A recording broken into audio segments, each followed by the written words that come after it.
Hello and welcome to Fast Talk, your source for the science of endurance performance. I'm your host, Trevor Connor, here with Coach Grant Holicky and Dr. Andy Pruitt. It's hard to imagine now, but there was a time 20 years ago when professional U.S. road racers were complaining that there were too many races on the calendar. Since then, the domestic road cycling scene has virtually collapsed. Only a handful of races, like the Tour of Gila, have survived the downturn. Fortunately, that hasn't stopped North American riders like Matteo Jorgensen, Sepp Kuss, and Michael Woods from making it to the top ranks in cycling. But there is a heightened awareness that if we aren't building pathways through the World Tour, this could change, and not for the better. One person who's been trying to create opportunities for road cyclists to develop is ex-pro Levi Leipheimer, whose Gran Fondo has gained the reputation as the hardest one-day race in the country. It's also brought a lot of attention to some rising American stars by live streaming the event. The thing is, Levi's Fondo doesn't follow the traditional model of road racing, and that may be a good thing. The future of U.S. racing may not be trying to rebuild what we had, but exploring a whole new approach to racing. On today's episode, Levi talks with us about the state of U.S. racing, why there was such a decline, and what the new model of domestic racing could be. Two of the efforts with the most potential to rebuild domestic pro racing are his Fondo and George Hincapie's new team, Modern Adventure Pro Cycling. This raises a concern that much of the effort is coming from riders who are part of a darker chapter in American racing. Leipheimer, to his credit, doesn't shy away from his involvement in doping scandals. He is apologetic and focuses more on wanting to give back to a sport he loves. The question is whether there's been enough time for the American cycling team to accept these reinvented roles. Joining Leipheimer, we'll also hear from mental performance coach and NBC commentator Brent Bookwalter. Bookwalter is part of a later generation of pros who witnessed the fall of domestic racing. He shares his thoughts on what happened and where we need to go. We'll also hear from Fred Dreier, the article's editor at Outside Magazine and the former editor-in-chief of VeloNews. He has written about pro cycling throughout this period and shares his thoughts on the return of the past generation of riders and where he sees the opportunity for domestic riders now. So get ready for a frank conversation, and let's make you fast. Athletica is trusted by endurance athletes and coaches around the world for one reason: it works. Built on the foundations of sports science, our adaptive AI platform supports your training not with hype, but with real evidence. Go try it yourself at athletica.ai and use the code FASTTALK to get 15% off a 6-month subscription. And for coaching businesses or platforms interested in AI-powered training under their own brand, we'd love to talk. Well, Levi, first time we've had you on the show, so welcome to Fast Talk. Thank you for having me. Excited to be here. It's been a long time since I've seen Dr. Pruitt, so it's nice to catch up with him. It is. And to meet you both. When was the last time you two were in the same room together? It was my last year racing. I was on Omega Pharma Quick Step, and Dr. Pruitt came to Santa Rosa to check my bike fit. And we made some orthotics for you. So when would that have been? That was December of 2011. Wow. That's going back. A while ago. He looks the same to me. So. He's looked the same since I met him in 99. Yeah, that's a testament to cycling and how good it is for you. That's true. So that's been a long time. What have you been up to since? Oh, well, retirement, first and foremost. Grant, you were talking about your house that burned. That house that he's talking about burned down for me. Mm-hmm. Yep. And that was Santa Rosa. Eventually, I moved to Lake Tahoe. I've been there for more than 7 years now. I ride my bike a lot, skiing a lot, and organizing Levi's Gran Fondo. Sounds like a pretty good life. Retirement is an odd term, right? I've been retired for 10 years. And well, you are the worst retiree I've ever met. Yeah. Anyway, it's an interesting term. We just find a new way to live life. Yeah. Every time I get together with Andy, he's like, yeah, no, I'm retired. And I go, so what are you up to? I'm working with this company. I'm working with that company and that company. So can you define retirement for me? I need more time to race my bike. Don't we all? Don't we all? So kind of a topic here that I think is near and dear to all of our hearts here. And I'm going to introduce it by telling a story of where I kind of misled some riders. Back in the day, and this is actually how I met Andy, I was the manager of Team Rio Grande, which was a development team. So it was for young riders who were trying to get to the pro ranks. And this was right around 2013, 2014. I sat them down because we were seeing that there were fewer races on the calendar. It was harder for us to get a whole schedule. And the speech that I gave them was, it comes and goes. It's like a sine wave. There's peaks of domestic cycling and there's low points, and we're on a low point right now. But there's actually potential opportunity for all of you, because the older riders who have dominated are going to kind of look at this and go, it's probably a good time to retire, and they're going to get out of the sport. And then when it comes back up, it's going to be an opportunity for all of you to be the top riders, kind of step into those roles. And I say I misled them because we waited for it to come back up, and that was 2013, 2014, and we're still waiting. We are actually seeing really a low that I've personally never seen in domestic cycling. Back then, I remember around 2007, 2008, riders were complaining that there were too many major stage races on the calendar. They couldn't go to all of them. Now we have 3, if I'm counting them right.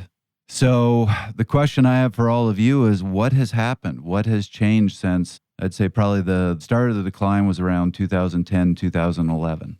I mean, I can only speak from my perspective and where I'm at now and where I was at before. But yeah, I think I got to be a rider during the heyday of American cycling, as far as, the top end of the sport, the riders in the Tour de France, the success that myself and my peers were having in the World Tour, the amount of races in the U.S., both, at the top end of the UCI level and at the grassroots level. There were plenty of options. People were paying attention. Lance Armstrong had a huge effect on cycling in the U.S. And then we've seen a lot of things happen. We saw the whole USADA reasoned decision happen. I think that obviously had an effect on it. I think the cost of organizing events has gone through the roof, especially after COVID. Being an event organizer now, I get to see the inside of that, and the cost of insurance, the cost of traffic control. And you've seen the shift to gravel, I think part because of those things. It's less expensive to organize. It's shiny and new. It has definitely pulled the U.S. ridership in that direction, which is not a bad thing at all. I think that it's a great way for talent to develop. Leifheim has sunk a ton of money into their series. That's a great thing for U.S. cycling. It offers that platform for our talent and for our riders to participate and to develop and to show themselves. And so from where I sit now and what I've been working on the last 16 years now with Levi's Gran Fondo is to try to fill that hole that exists with some sort of competitive road event that I believe is the hardest one-day road cycling event in the U.S., borrowing a little bit from the model of gravel in a self-supported format. So no follow cars, no team cars. Try to level the playing field for that 18-year-old kid traveling by car by himself from another state to try and go up against the likes of Keegan Swenson. So yeah, I think we're just trying to create something new, because the old way of doing it just doesn't exist right now. No, the old model's really struggling, right? I mean, we see that the biggest UCI race in the States is Tour de Gila, which is a great race, but it's hard to get to. It's out of the way. We don't have any live coverage for it. And I mean, that's something we've noticed for cross over the past few years. When the live coverage isn't there, the event struggles in terms of national followership. And there's really no way around that. If I can get on my computer and load up Levi's race and watch Marcus through the end of that, Marcus Shelton off the front, and these guys chasing him, and just there is so much drama to that this year. I can't tell you, for whatever it's worth, guys, that with 40K to go in that race, I wasn't watching, and my phone started blowing up because it was all the cross kids I coach and all the cross people that I work with going, Marcus is off the front. He's going to win all this money. And like immediately tuned in. And that ability in the age we live in, where we can get communication so fast, people to go, you got to turn this on. You got to turn this on. You got to turn this on.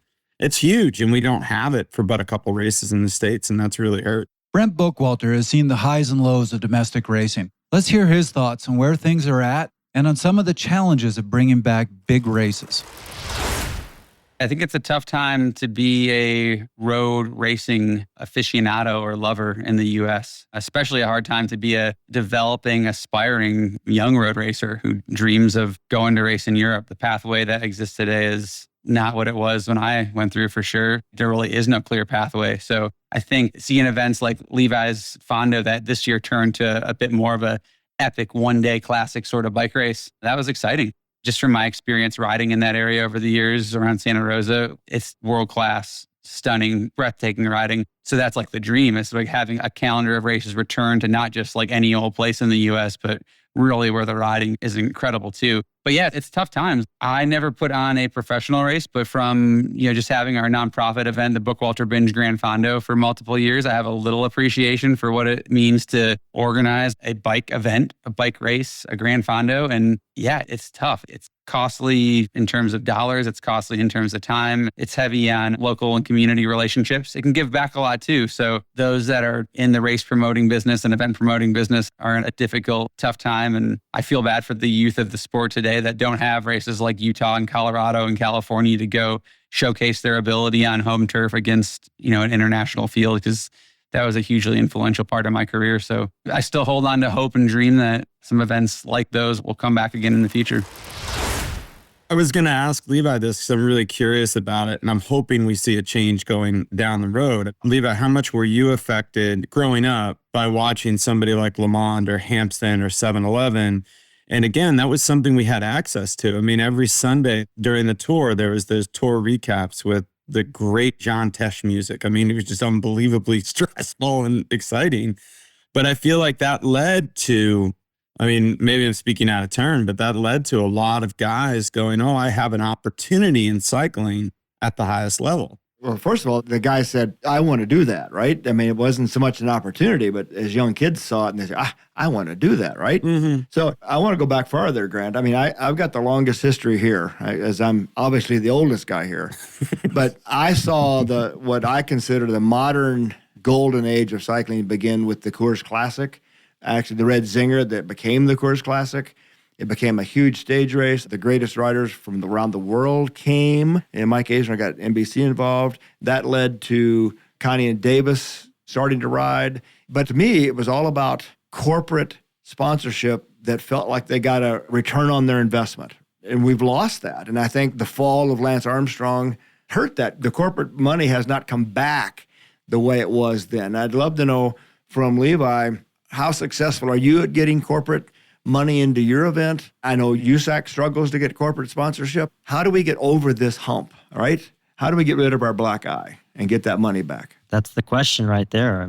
I certainly don't have the answer. I think we just keep doing the best we can, and the timing will happen. Eventually we'll be in the right place where key things fall into place, and it happens. And once one corporate sponsor, non-endemic sponsor gets involved, it will attract more. There's no question.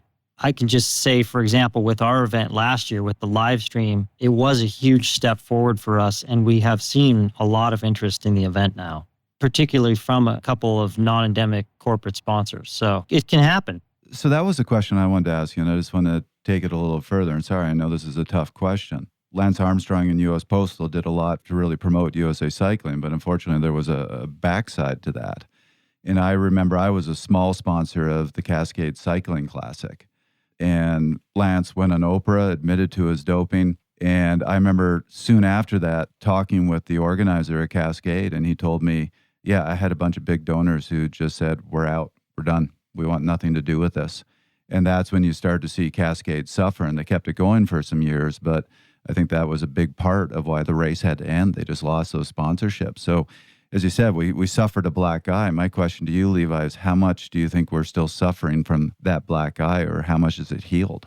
Yeah, only time will tell. I think we're through the worst part of it. The biggest pushback in that regard, what you just said. Corporate sponsors, they just have to go with public opinion, and, they don't want to be caught in the crosshairs, so they get out.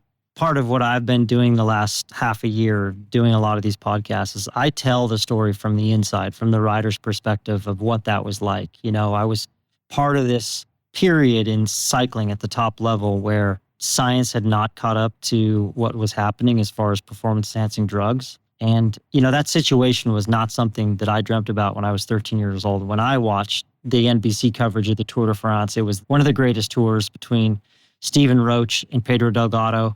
I had a VHS tape of that, John Tesh music.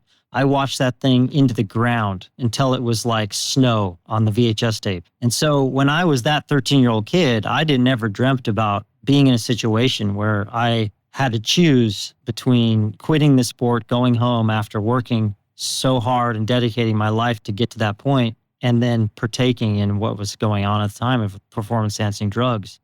And I definitely don't make excuses for it. I just want to tell the story so that people can see that it's not black and white. It was very gray. We're all humans. None of us are perfect. And I think we were doing the best we could. I look back on it now and I realize I did the best I could. And it's taken a long time for me to sit here and say that, because when it all came out in 2012, man, it was really overwhelming and I felt really small and everybody was super black and white on it and we were judged and kind of thrown under the bus and labeled as cheats, but that wasn't the reality of it. There's nothing I was ever proud of doing myself. But again, I think we all did the best we could, including Lance. So if I can tell that story and people can realize that it was an unfortunate time period, I do really believe that cycling is much cleaner these days. I saw the biological passport in 2008 really change the landscape of that. I, for one, stopped using any methods, and I believe most of the peloton did. And these days, in the era of Tadej Pogačar and Van der Poel, you don't see any smoke. There's no media stories about this guy or that guy testing positive or somebody getting stopped at the border with their suitcase full of stuff. It just doesn't happen. So, I can't say with 100% certainty if everyone's clean or not, but after what I've gone through and what I've experienced, I really believe it is. And I think that having said all of that, we're getting towards a point of truly healing from what happened. Well, if you take the whole group, right? Some of you included, have done such a nice job of moving on and making the appropriate contrition or apology, where Lance, has stubbornly kept his flag stuck in the ground. Would it help if he were to be more apologetic? I don't know. And of course, now he's going to help Hincapie with his team. That's my question for you is, I know what you're trying to do with an event. Do you think that what George/Lance are going to do with their new team, is that going to help us move on? Or should Lance not be involved, even though they're saying it's okay? I love George, and he, like you, has moved on in a really nice way. We need another American team. In spite of everything, look how many Americans are riding the Tour. Look how many Americans rode the Giro. And they're getting big contracts. So I am so hopeful for our future. And as having just come back from Junior Nationals and seeing the crowds and the support and the quality of racing, I'm really encouraged. So between what Levi and other promoters are trying to do, now maybe we're going to have a new U.S. team. Are we over the hump, Levi? First of all, I think it'd be great that there's going to be a new U.S. team. I applaud George and his brother for getting behind it. And, it sounds like they have a long-term commitment, which is what it really takes, because they need to be able to plan. And if it's just 1-2 years at a time, it just doesn't work, because it's such a dog-eat-dog world out there. So they need that runway to really make inroads and, again, to further help heal the sport. And I think as long as what George, and I don't know what Lance's involvement is, but as long as it's truly to give back and help the sport forward, and it's not about them per se, then I think it's great. And I think that's the key. That's what will make it work or not. I think, just to jump in, one of the things that I was pushing at earlier, we have as good of a crew, Americans racing in Europe, as we've had in an awfully long time. Matteo, Sepp, Nielsen, what these guys are doing at the front of bike races, winning bike races, is something we haven't had in an awfully long time. And I do think that's part of why we're seeing this cascading effect down to the junior ranks. We're seeing people want to get into cycling because they can see what Matteo's doing. And they see the wins, and they saw what Sepp did at the Vuelta. I think that was huge for the sport. And Americans like to win, right? We like those sports that we're good at. You can watch the Winter Olympics, and if the curling team's doing well, all of America suddenly loves curling. And I've been curling. It's fun. Don't get me wrong, Back off, Trevor. Don't come at me, Canadian. Any sport you can drink a beer while you're doing it is a great sport. Just for the record, curling is Canadian bowling. They have put bowling in the Olympics, and I'm going to get attacked for that, but that's what it is. I love it. But I think what is really cool right now with the new team, with Modern Adventure Cycling, is that there's a group of 10 to 12 Americans that are going to get a shot. So I think that the opportunity for somebody within the States to put that team out there on the international level and show what we are capable of doing, I think that could make a really big difference. Fred Dreier worked as an editor at VeloNews and other outlets throughout the doping scandals in the early 2010s. Let's hear his thoughts on some of the riders from that era coming back to the sport. I think that back in the day, 10, 15 years ago, like 2012, 2013, my original feeling was, oh my God, you want to keep the next generation of American cyclists as far away from possible from these guys who were part of the quote unquote EPO era, these guys who did dope and who made those decisions, because we're trying to make this clean break from that generation and try to teach these lessons to the next generation of cyclists about integrity and fair play, and saying, it's better to finish mid-pack, but to do it clean than to win and to dope. And I think that 10, 15 years ago, the sport really needed to do that. And so you didn't want these guys heavily involved with the next generation. But here it is, it's 2025, and a bunch of stuff has changed. One of the things that has changed is we now have had multiple generations come through the sport in America since that generation. And when I was editor-in-chief of VeloNews, I interviewed these guys and I wrote a lot about the development structure and some of the people who were involved in cycling and cycling development in that sort of post-Lance era. And by and large, a lot of them were preaching fair play, clean cycling, creating a new cultural shift, and really instilling in these young American cyclists the values of fair play. I mean, I think about the Kelly Benefits /Optum Human Powered Health program, where pretty much every good American cyclist over the course of 10, 15 years went through that program. And that program very adamantly did not hire anyone to be a director or a coach or a racer who had any sort of connection to doping or any sort of buzz about them. And that program and others really helped create this cultural gap.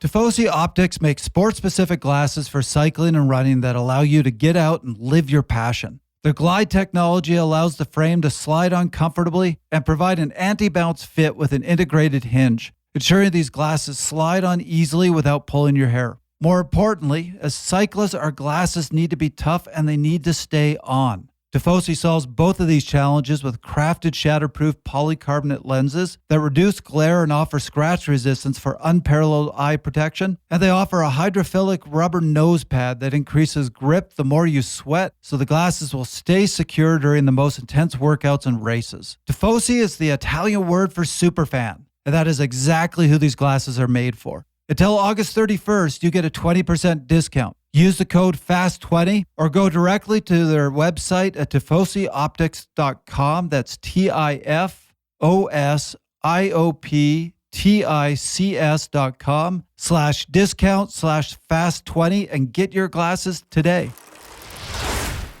Well, Levi, I really admire what you're doing with your event. I have organized small events and know how many sleepless nights I had to do just for a local race. So no delusions here about how much work and how hard this is to put together this event. My question for you is, what are we doing to make sure that with these events, with these teams, we're looking forward and supporting those new American riders and not looking backwards? Well, first I'll say that I need to give credit where credit's due. Carlos Perez and his team at Bike Monkey, they're the ones really shouldering the brunt of this. I step in here and there where I can. I talk to all the athletes to try to get them there and work on details. But just to be clear, this is not just me doing all of this. It definitely takes a team. It takes a community. We have a ton of amazing volunteers that show up, and there's just no way we can do this without sponsors, the participants riding all the routes of volunteers, Bike Monkey, our community partners like CHP, and the town of Windsor is fantastic to work with. But as to your question, looking forward versus looking back, I kind of go back to what I said before. I think that we're just trying to find a way to make this work. And for example, we are not a USA Cycling or UCI sanctioned event. I have nothing against them, but as an American event organizer, it just doesn't make sense for us to be sanctioned with them. They don't really offer us anything that allows us to charge our participants more money than what's on top of what it already costs to run the event and say, oh, well, here's a license for USA Cycling and this is what you get for it. I really wish that USA Cycling, UCI, could adapt with us and try to figure this out together, because I feel like they're kind of stuck in the old ways of doing it. It just doesn't work anymore for us.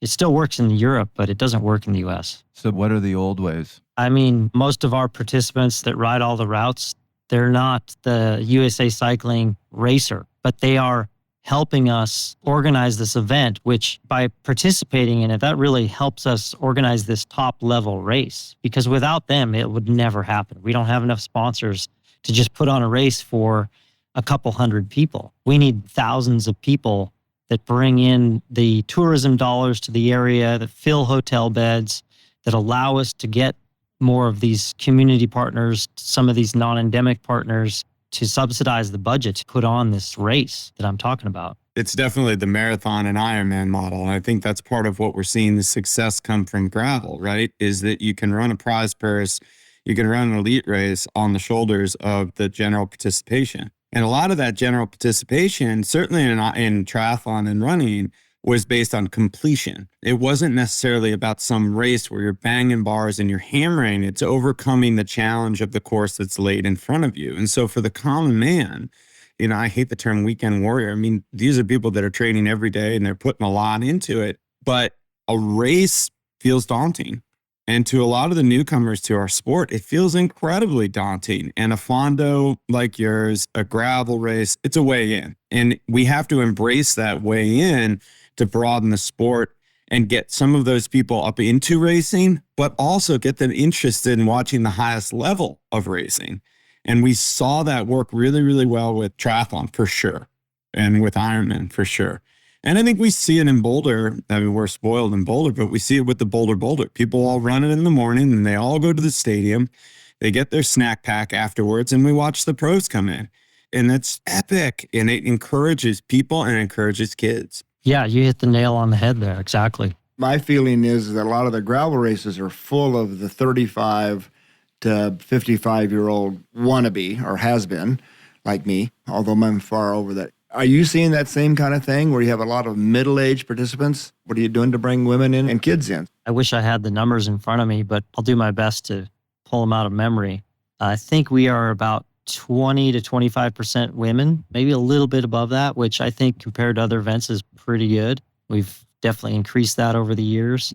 Our ages, of course, go from 8 years old, because we have a family route that's free to anybody. It's only an 8-mile route, but it's super cool. Last year, there were tons of cruisers that are all decorated out, families, kids on trikes, and all ages, all abilities. So there's 6 or 7 routes from 8 miles all the way up to the Growler, which is 135 miles, 14,000 feet of climbing. And I think you're right. The chunk of our participants are 30 to 60 years old. And I'd say the biggest route we have is about 80 miles with 4,000 feet of climbing, which is kind of a perfect day out.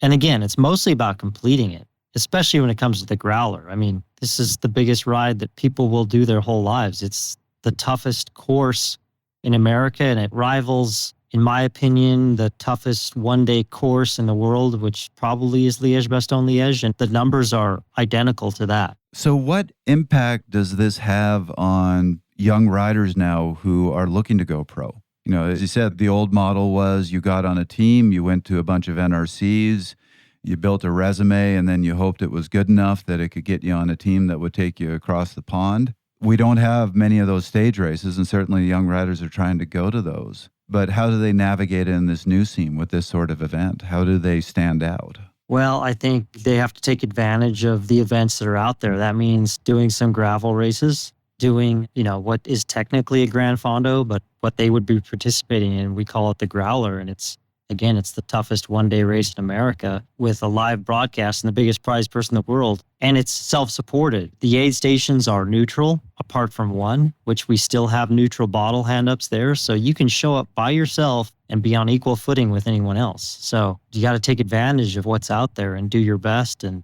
America's tough. It requires a lot of travel. It's never been easy. I think we just have to kind of keep working the best we can. Even the old model required lots of travel. I mean, this is a big country, right? Yeah. I really think one of the things that I'm hopeful for, I mean, we see every sport trying to pluck talent younger and younger and younger and younger. And it's unfortunate because I think we have a lot of riders that are going to develop both physically and mentally later in life. And if we can find some riders that are able to show the path through gravel and fondos and the American scene, and then we have those stepping stones, like a team like Project Echelon that's doing some racing in Europe, and then the new MAP Pro Cycling team, that can take a chance on a kid like that, and I say kid at 25 or 26, and get them that pathway in, they can have some success at the highest level, and they've got some time to do it. We're seeing riders race later into their 30s, and as a coach and a mental strength guy, I look at it and go, I almost think the battle for a 20-year career isn't whether you start at 18, it's how long mentally can you hold on to the grind? How long can you do the training? How long can you do the travel? How long can you live away from your family? How long are you willing to take your family to live in Spain to race bikes? And those really seem to be the challenges that I don't think are spoken of enough, because those mental battles, that's what drains you. That's what brings you to this point where it's like, it's just time to be done. I can't keep doing this. And so that route into the peloton for a mid-20s rider, I think we have to almost show that path in the States, because it doesn't exist very many other places in the world. It just doesn't. If you're not making it 18, 19, 20, you're just not going to make it. I think you're exactly right. Like, I kind of worry about this new school emphasis on younger and younger riders. I mean, let's see how long Pogačar lasts, for example. He's been at the highest level from such a young age with so much pressure on him. We'll see if he makes it much past 30. Well, you see it with Vanderpool, and he will say flat out, I can't do what I did at 20. I can't do what I did in Amstel Gold Race. I can't do that anymore physically. I won't come from way back and win a bike race. That's not who I am. So he has to adjust as he gets older in the peloton to be successful still. And how many riders are capable of doing that? I think you're dead on with Tade. How long is he able to do that at that level? There was a great study that looked at that exact question. Do you have to start as a junior? And what does it look like when you start as a junior versus later in life? And what the study showed was, when you contrasted people that started very young from people who started in their mid-20s and had their career later, absolutely no difference in their careers. Everybody had about 10 years of racing at the top. It was just a question of whether those 10 years were in your late teens and 20s, or if they were in your late 20s and 30s. But you almost never saw a rider who lasted 20 years. Taking away the toll that the years take mentally, and you highlighted travel, for example. I got sick of the travel towards the end of my career, and I'm still sick of it, actually.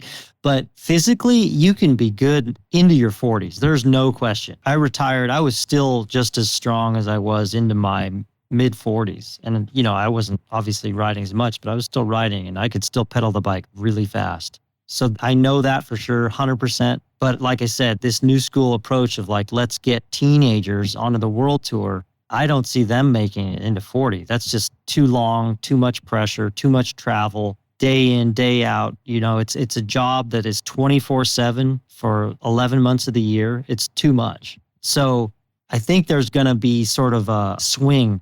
They're looking at teenagers. There's got to be a swing to where they realize, okay, we can't just focus on kids this young. Keegan, for example, I have no doubt that he could be successful on the world tour. He can compete in grand tours, winning stages, or being a super good domestique for a Pogačar or Vanguard. He could make a great living. He could still do it for another 10 years over there if he wanted to. But the teams at the top level see someone who's 30 and they're like, no way, that's too old. But I don't see that. What it comes down to is, does he want to do it? Can he mentally last over there for 10 years, move his family, like you said, to Spain?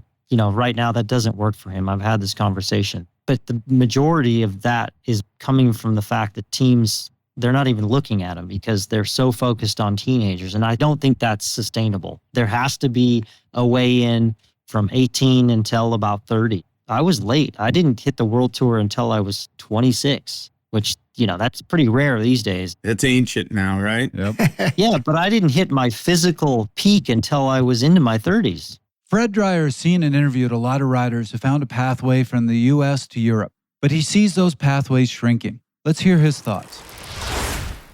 The big thing that's changed, Trevor, is the bottom has completely fallen out of American road bike racing. The Tour of California is gone, and the USA Pro Challenge is gone, and the Tour of Utah is gone.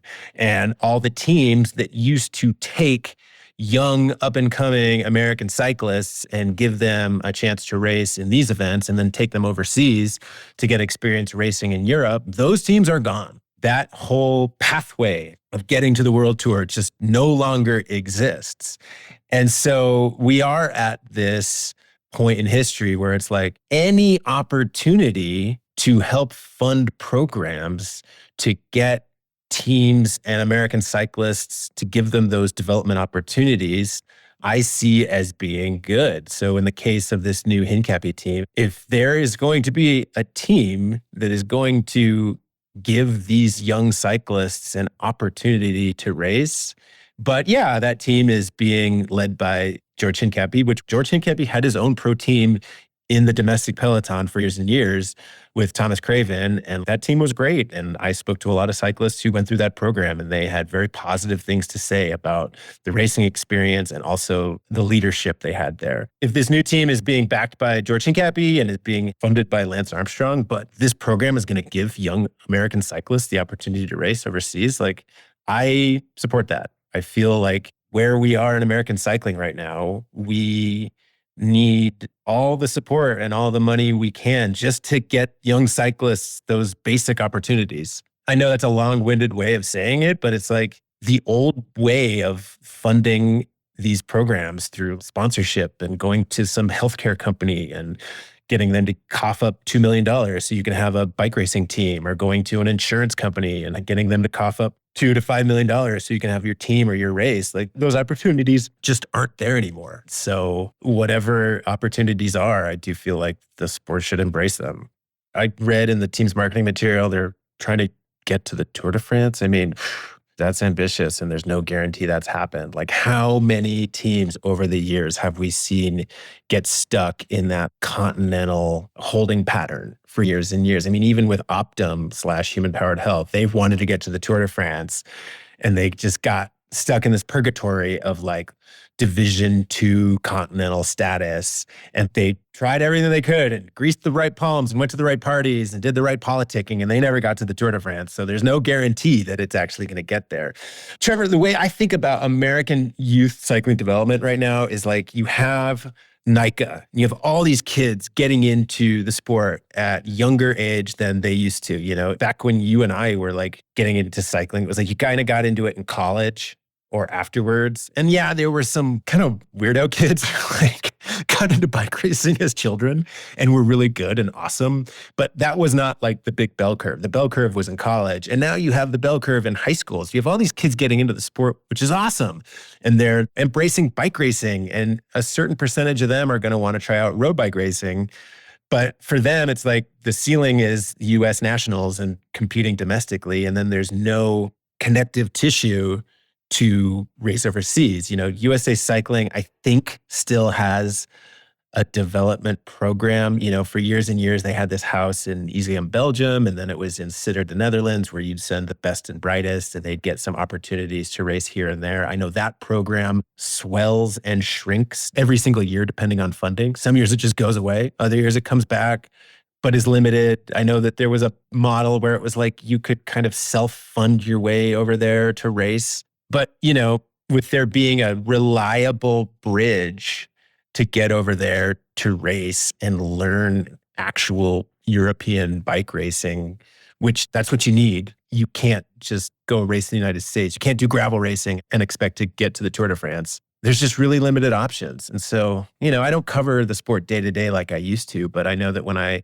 left covering it day to day in 2021, the opportunities were just really shrinking. And so I understand why the industry dollars in North America are going toward gravel events and funding gravel racers instead of funding pro road racing teams, because, you know, it's a lot cheaper to back a gravel racer and you're probably going to get the same amount of return on your investment as you are funding an entire pro road racing team. But then there just aren't pro road races anymore, pro stage races, the type of road races that got you those media impressions that like justified your sponsorship. And so we are at this point where those opportunities are going to have to be, I wouldn't say total charity cases, but it's going to have to be funded in a way that isn't just dependent on a brand getting return on its investment in terms of advertising dollars. So we said, it looks like most riders really have 10 good years in them. And I agree. I mean, I've talked to a lot of retired pros who said, It wasn't the racing, it was the travel. So you really have 10 good years. How do you make that work and get to the world tour if you're over here spending half of those years just trying to get noticed? I mean, I spent a number of years in the US at the domestic level, but then when you get to Europe, the world tour level, it's a whole new game. So I think there's a flip there where it's all fresh and new. So you get to kind of start over. And I think that in a sense lengthens your career. You're not doing the same thing you were doing, whatever it's been 5 years to get to that point. So I don't know if that really affects the length of it. Does money affect the length of it? I mean, how long does Toddy have to work, right? I mean, he can stop now and never work again in his life. I don't think he's the best example of that. But if we look at, Matteo, for example, these days, obviously the salaries are higher. He's making great money. But if he wants to really capitalize and set himself up for life, he should race as long as he can. And he is very meticulous. He works super hard. I think he's going to have a long career because he takes care of himself. I think taking care of yourself is hugely important. You'd think that that's an automatic with professional cyclists, but it's not. A lot of them like to drink. They like to party. I was never like that. I really took care of myself. I always ate well. I slept well. I stayed in shape all year round so that I didn't have to put in a big effort to get back into shape, which I think was a good thing, extended my career. I didn't race a lot. I made sure that I never raced more than 80 days a year. So if you can do all of those things, it really extends your career. And I think, as a rider at that level, they should do all those things because someone like Matteo is obviously making an amazing amount of money that you just can't do anywhere else. And so you might as well try to go for longevity. That would be my advice to him from where I sit. And one thing I'll throw out there about this whole conversation is talk about the risk of taking a teenager to Europe and putting them in that environment. They're not mentally equipped to handle this. Usually they're not mature enough to be able to handle living on their own and doing all of these things. So while some of them make it, the ones that aren't making it probably aren't making it because it's not about their legs. It's about everything else in their life that they're just getting thrown into the deep end with no support at an age where they do not have the capability. And I've said this a lot about Kiel through the years. I think you see somebody like Kiel Ryan and what an incredibly successful career in Europe that Kiel had. And most Americans don't know who he is because he didn't win any bike races, but he was a road captain on a European-based team. He had a long career over there doing his job. And I do think that's something that American riders, I wish we had a chance for some of those guys to get to Europe to do more of, is to go over there and be domestiques and be team workers, because we have some guys that really have that mentality and can just do a phenomenal job at that. Yeah. Who's a great example of that is Larry Warbass. He's been through a lot of different teams. He's obviously valuable. He fits in well. He's a great teammate because he keeps getting hired and he's a scrapper. So that's a really good example for the young generation to look at is Larry Warbass, because not everybody has the talent of Sepp Kuss or Matteo Jorgensen. But the peloton's full of a variety of talents. The all-around rider, yes, you have specialists, but I think that's a great point about Larry is that he is valuable because he has lots of skills, right? Lots of different skills that are worth hiring. What are the lessons that you can learn from those guys? I think it's his personality. Yeah, I mean, it comes down to mentality, right time, right place. There's always luck involved. I had so much luck in my career and so many people that helped me out.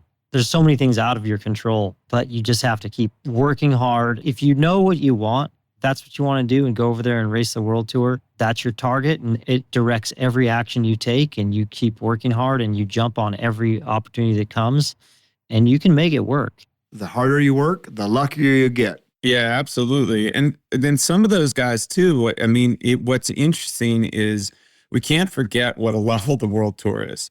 It's the best riders in the world. And there's some of those riders that just happen to be a little bit better than the rest of them. And I remember a conversation clearly with Kiel where he said, my resume, my interview to get signed on a world tour team was winning. And then I signed on to a world tour team and I never rode to win another race in my life. I changed who I was as a rider. I changed everything that I had to do. You have to win to show people you're at that level. And then you have to turn around and be willing to do whatever job's placed in front of you. And that's a really tough transition. I watched that a lot with some of these kids growing up through cross, who everything they've done with cross is how they win themselves. And then we bring them onto a domestic road team. And I said, well, I need you to work. In this stage today, I don't really care how you do. You know, if you can help our guys or our girls and you come in 50th, 3 minutes back, I don't care. Doesn't bother me. I want the tank emptied. And that's a tough transition sometimes. I think that's a tough transition mentally because it is, as a junior sport, it's an individual sport, right? But as an elite sport, it is the quintessential team sport. And that's a sometimes tough transition for kids to make, especially American kids, I think. So let's go back to Levi's race for a second. How do we get the people in the growler that are at the top 10% of that event? How do we get them exposure? You know, in college football, the scouts are there, right? Where are the cycling scouts? Are they watching your event and other events? Do you have any contact with those kind of folks? I mean, there's obviously UAE, for example. They have somebody that's watching the under 23 ranks, the junior ranks. They're paying very close attention. Those are paid scouts. But I think the traditional model of scouting is an ex-professional happens to be at a race and they see a kid and they can tell, they know, and they can call up their ex-teammate who now runs a team and they're like, hey, watch this kid. In fact, you know, I like to tell the story in 2011 at the third edition of Levi's Gran Fondo, there was an 8-year-old little kid that rode the 100-mile event. He's a local kid. And then I retire a few years later. He's about 14 years old and I'm doing like a weekly criterium series there in Santa Rosa. And that little kid, he's growing up fast and he's really strong. And I remember, you know, George at the time had his previous team and I called George and I'm like, there's a kid you need to watch out for. And his name is Luke Lamperti. And, you know, now obviously he's on Quick Step. That's the kind of scouting that has existed and will always exist because someone like myself has the experience to really spot talent like that. So to go back to the Fondo and this year, Marcus Shelton's ride this year that was broadcast to the world on YouTube, that is really what drives me in organizing this event. I want that next American talent to be able to show himself at the event. I mean, nothing against Keegan, but I really was rooting for Marcus to win because that would have just been exactly why I do this, is to give that kid the chance to show himself. And the teams like EF, Lidl Trek, they're going to see that. There's no question. That's the exact point I wanted you to make. Perfect. So you've brought it around full circle, and this is really, I think, the important question here. So we talked about going to Europe and taking the risk, but it'd be far better if we could develop and identify these athletes here in North America. And obviously, and this is why we brought you on the show, your event's really helping with that. But we probably need to do more over here. So my question to all of you is, what do we need to do so that we can really help develop North American talent over here in North America? And how do we do it? How do we make this happen? And I know those are two giant questions. I think we each do our part. You know, I'm organizing an event. Sounds like Grant is coaching the upcoming talent. We need all of us to do all of it. We need mentors, we need coaches, we need event organizers, we need George Hincapie organizing a team that's hiring mainly Americans. It's an ecosystem that has to happen, and it takes a village. You didn't mention USAC in that list of things. What's your best advice for them, really, to help us get back on track? We definitely need USA Cycling sanctioned events, you know, junior nationals, master nationals. They absolutely have to keep doing that. That's a stepping stone along the way. It's inspiration for kids. It's a goal for them to work towards. We absolutely need that. I think the best thing they can do for me in my position in the event that I'm trying to create is just cheer from afar, you know, do what they can to advocate for those kids to participate in our event and tell them, hey, we're going to watch on the live stream. Let's see how you do. I mean, there's no question that the Keegan Swenson, Matt Beers, Peter Stetina, they're at a high level. And if they can go there and go toe to toe with them, that's not something to be ignored. No, and we've proven that in the American gravel scene because the Europeans have come over to the American gravel scene and there has been an assumption for a number of years that they were going to come over and dominate. And they haven't. They haven't been able to come over here and just dominate that style of cycling. Totally understand it's America. It's a hard trip. It's hard to live abroad. All the things we're saying about the other direction. But we've proven that the guys in those scenes have legs. You know, I think one of the big things, and I'm part of USAC now because I run the cross program, but I think one of the big things that I've always seen is cross-disciplinary riding, like taking cross kids and putting them on the road, taking cross kids and putting them on the mountain bike. I love cross for young riders. It develops skills, it develops power. And then this one's huge for me. Where are the coaches working together? Where are the teams working together? Where are the programs working together? As Levi said, to identify talent and say, hey, this kid's got some legs. Let's get him on a road team. Let's see what they can do. Last thing I'll say here is the live streams. Again, they're huge, man, right? If people could have watched some of what was going on at Hilo this year, I mean, there's riders that would have stood out and they would have had opportunities in terms of Europe because they were riding at just an exceptionally high level. And we don't get to see a lot of that. I think you made a great point about cross and what it can do to develop people to end up on road teams. I think the track is also a place where kids can find themselves. Got a really good example. Grant knows this rider. He doesn't really have the physique of a road rider, but that's his goal. He's had some fairly good junior results, got to be a Cat 2. All of a sudden, he's out the back. And I said, you should try the track. You think about Australia, you think about Holland. All of these great tour riders started on the track. The track is a great place for young riders to find themselves and help develop their physique as they age. So the track and cyclocross, I think both are great developmental avenues for long-term racing. My only warning there is I've seen coaches that get very focused on getting results with their juniors on the track and highly specialize them, don't build a base. And then you see these riders say, now I want to get out on the road. They jump in their first 200-kilometer race and they're destroyed. That's a coaching problem. Yeah. It doesn't seem like the challenge is with the riders, but with getting events. Here's Bookwalter again talking about why it's harder to put together races in the U.S. Living abroad in Spain, like we did for all those years, we've been remarking even not just bike races, but trail running races here. Over in Girona, they were a dime a dozen everywhere. There's less barriers to put on a race at an affordable cost, which is then passed down to the participants, which then increases the prevalence, the consistency of them. America's an expensive place to do anything, to do business. We're talking about the old US Pro Challenge or Tour of Colorado that went through this incredible state of Colorado, closed down all these state highways. That's a massive undertaking and a lot of USA hoops to jump through. That's a lot different to doing it in the environment that we lived in Girona over in Spain, whether it's a road race through the mountains or a trail running race. It's big challenges to get areas closed and permits passed. And complicated issue that's many factors layered on top of each other. Hey listeners, I'm Susie Sanchez from USA Cycling. If you like what you hear on Fast Talk Podcast, you're the kind of coach we want as part of our certified coach program. Fast Talk Labs is producing 50 courses on physiology, training, athlete management, and the business of coaching, all for USA Cycling coaches. Visit usacycling.org/coaches to learn more. So we talked about the loss of sponsorship. How do we get sponsors back into the sport? Or is it what you're saying, Levi? That's an old school model. And the model moving forward is more of these hybrid events where you have a race, but a whole lot of participants so that you can fund the event mostly through participation.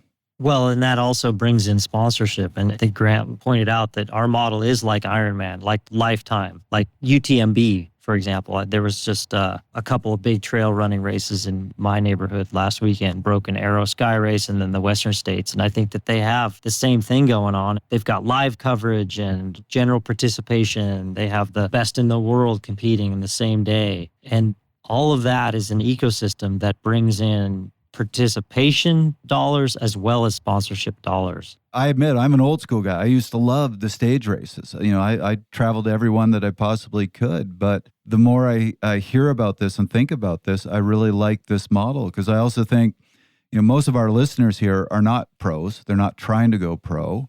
They want to participate in events. And the cool thing about an event like what you put on is it's something you can go to, you can participate in, but you're rubbing shoulders with the pros and you can go and see them and potentially talk with them and watch their race. Well, you're also doing your thing. So, every year I'd like to think we get a little better.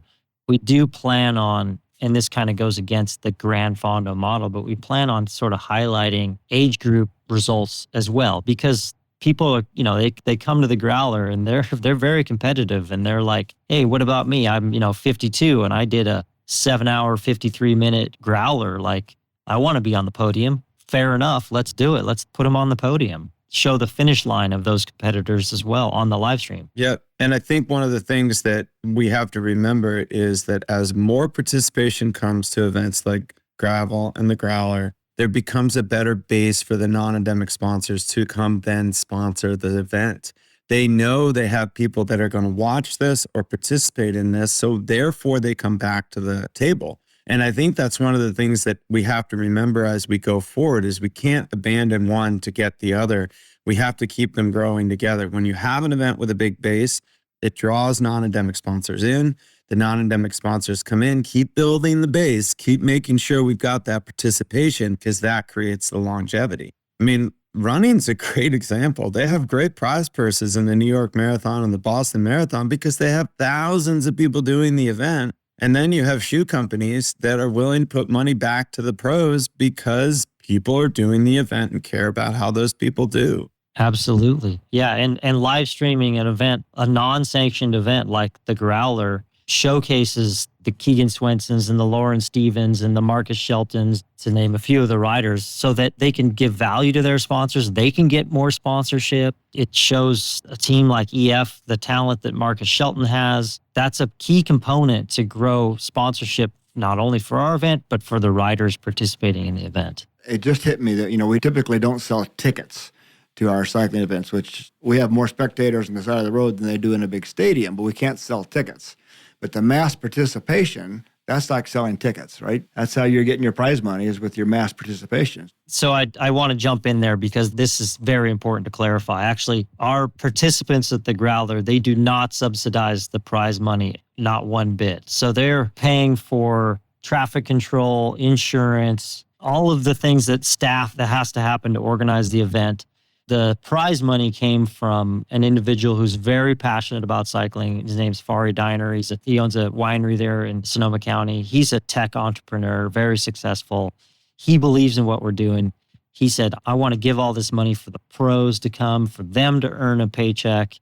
So the prize money does not come from the participants, but they do subsidize the race in the sense that they have helped us build the processes and the procedures. In the last 16 years, like, we can control traffic. We can do a 135-mile route that's one lap. There's no overlap of roads. And that's a huge undertaking. And we can do that because we've had practice at it. So they're very much integral to the top end of what we're doing with the Growler, but we're not taking their money and giving it to the pros, which I think is great. I mean, I think it's important. No, thank you. That is a perfect clarification. So the participants pay for the infrastructure, and your non-endemic sponsor, who's a fan, that's a lovely model. Thank you. That's perfect. And for what it's worth, that is a fairly typical model, is the participation, entry fees make the race happen, but it's sponsors who give the prize money. I mean, I was sponsoring Cascades. I was donating to the prize money. But the more participation you have, better the event. Right. You don't have to steal any of that sponsorship money to pay for the infrastructure. And I think that's more what we're seeing with a lot of races in the States right now. They don't have that same sponsorship. They're barely breaking even. They're barely getting to a point. I see it with cross races all the time. They're not able to give any prize money because they're having to put all the participation money and some of the sponsorship money just to get the event off the ground.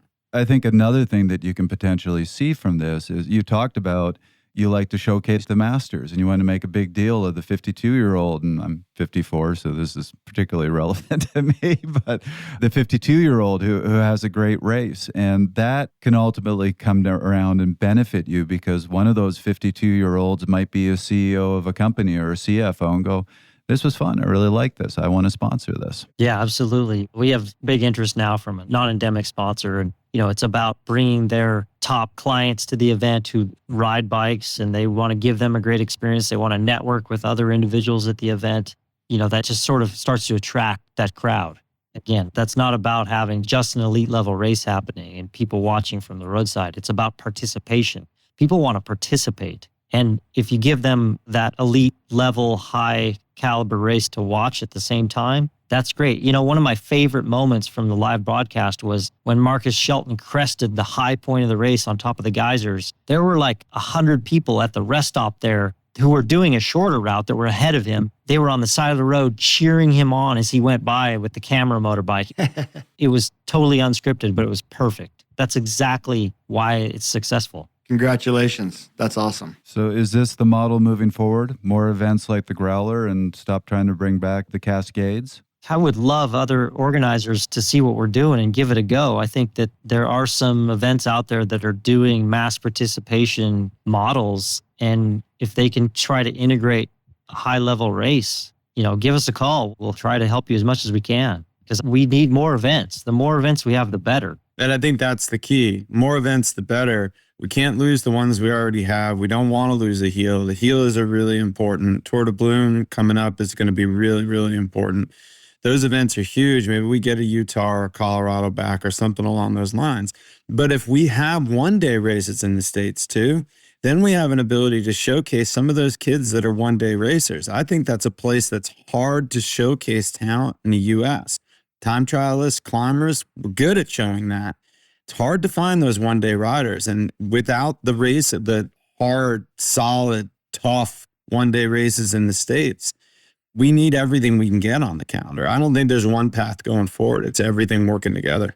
Well, guys, I hate to say it because it was a great conversation, but we're way over time, so we need to start wrapping this up. Levi, one other quick story I want to share with you because I want to give you a little bit of past credit here. I still remember watching the Tour de France when you got third, and when you were on the climbs and Contador was attacking. I remember Phil Liggett saying, Levi just doesn't have an attack. He really needs to work on that.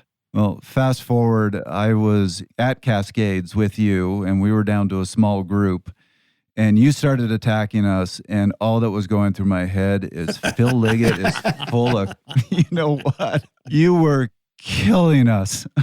So I was like, okay, maybe he doesn't have as big an attack when it's Contador, but man. It's all relative. Yeah, I heard that a few times in my career, but when you're with the best in the world and you're hanging on, you have to find your rhythm. You have to ride your race. If they attack, my tactic was to claw my way back because sure, you can attack for television, but I'm sorry, that's not what I'm there for. I'm there to get to that finish line as fast as I can. Exactly. That is something, as a coach, something I say to athletes all the time. So I have people come to me all the time and say, I don't have an attack. I need to work on my attack. And I go, let's first see how hard you're going when you're sitting in the field. Because if you're at threshold, no, you don't have an attack.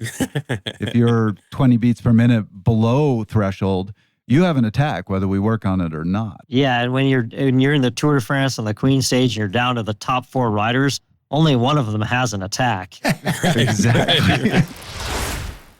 All right, before we wrap things up, we do have a question for our forum. And that question is, how do you feel about events like Levi's Gran Fondo and George Hincapie creating a new American team looking to take American riders to the world tour? Go to our forums at forums.fasttalklabs.com and give us your opinion. We always appreciate them. Well, Levi, first time on the show. So the way we finish it is we go around the room and everybody has 1 minute to give what they think is the most important point from this whole show for our listeners to take away.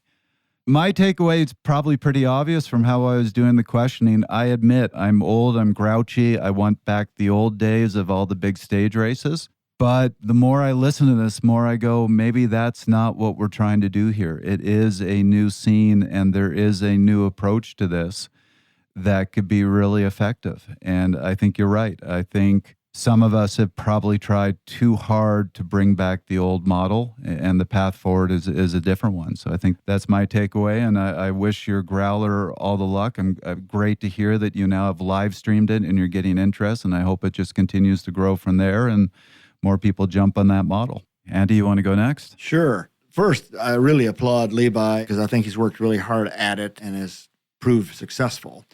But to applaud all the other event organizers around the country, big and small, it is a thankless job, and we appreciate them. You know, we need races, we need volunteers, we need all those things, or we won't have an opportunity to develop the next legion of great American riders. So I've done a lot of gravel races. I've done the big ones. I've done the little ones.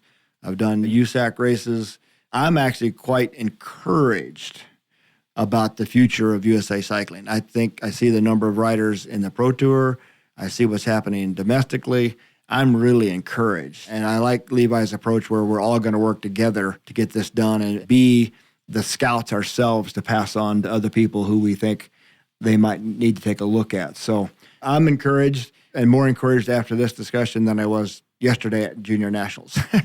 Fantastic. Grant?